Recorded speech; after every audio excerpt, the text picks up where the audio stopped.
घटना अशी घडली की आम्ही घरी जाण्यासाठी प्लॅटफॉर्म क्रमांक 7 वरती आलो होतो.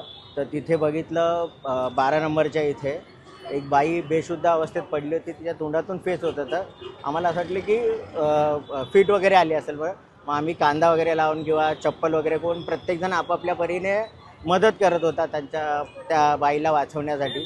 त्याच्यानंतर अनेक जणांनी SRPला, पोलिसांना, RCFला वगैरे JRPला वगैरे सगळ्यांना फोन लावण्याचा प्रयत्न करत होते. हॉस्पिटलला इकडच्या फोन लावण्याचा प्रयत्न, पण कमीत कमी अर्धा एक तास तरी कोण आलं नव्हतं.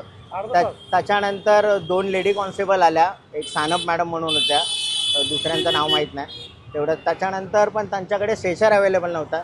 शेवटी आम्ही त्या जी बाई जे पुण्याला प्रवास करणार होत्या, ज्या बाई ज्यांना जी फिट आली होती, तर त्या बाईची बॅगेतून साडी काढून आम्ही 3-4 जणांनी पकडून 7 नंबरवरतून 1 नंबर हा 1 रुपयाचा जो दवाखाना आहे, जो रेल्वे स्टेशनच्या लगत लागलेला, तर तिथे घेऊन आलो. पण घेऊन आल्यानंतर पण तिथे डॉक्टर अवेलेबल नव्हते कोणीच. त्यानंतर मग ते 10-1 मिनिटानंतर डॉक्टर आले. तिकडे बाजूला ॲम्ब्युलन्स असून ड्रायव्हर नाही, डॉक्टर नाही, म्हणून काय नाही. मग पुन्हा इथून 108ला फोन करण्यात आला. नंतर 15-1 मिनिटाने ती ॲम्ब्युलन्स आली आणि ॲम्ब्युलन्सने इकडे रुक्मिणी हॉस्पिटलला घेऊन गेले. आणि इकडच्या महिलेचं नाव काय माहित पडलं? महिलेचं आडनाव दंडवते म्हणून असं कळलं, कारण त्यांचा भाऊ आला होता. ते पुण्याला चालले होते. काय म्हणणं तुमचं? म्हणणं आमचं असंच आहे, कल्याण जंक्शन हे इतकं रहदारीचं जंक्शन आहे, महत्त्वाचं आहे.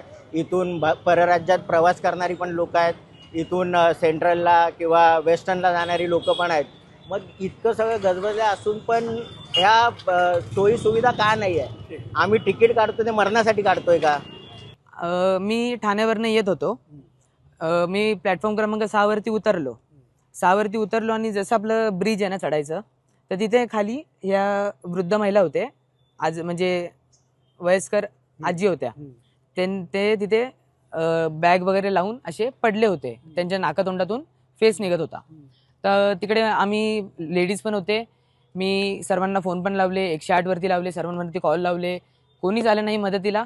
टायमावरती 1.5 तास, मी तर 1.5 तास बोलतोय, जास्त टाइम झाला असेल. ते आम्ही तिथेच होतो.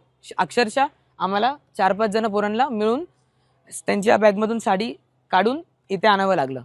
इथे पण नाही, तिकडे कोणतं आपलं स्टेशन क्लिनिक हॉस्पिटलला, तिकडे आम्ही नेलं पहिले, जवळ ते पडलं ते. नंतर आम्ही इकडनं ॲम्ब्युलन्स बोलवली, ॲम्ब्युलन्समध्ये बोलून तर मग इथे आणलं त्यांना. काय म्हणणं तुझं बेटा? म्हणजे माझं म्हणणं असं नाहीये, हे बघा, जर गव्हर्नमेंट जर आपलं सेफ्टीसाठी इमर्जन्सी कॉन्टॅक्ट काढतायत, टायमावरती जर तेच उपलब्ध होत नाहीयेत, तर मग काय, म्हणजे मग काय मतलब आहे मला हे सांगा. टायमावरती म्हणजे जर येत नाहीये तर मग फायदा काय या गोष्टीचा? ॲम्ब्युलन्स एवढे उभ्या राहून, डॉक्टर म्हणजे एवढे ड्रायव्हर वगैरे असून, तर फायदा काय होतोय? ओके बेटा.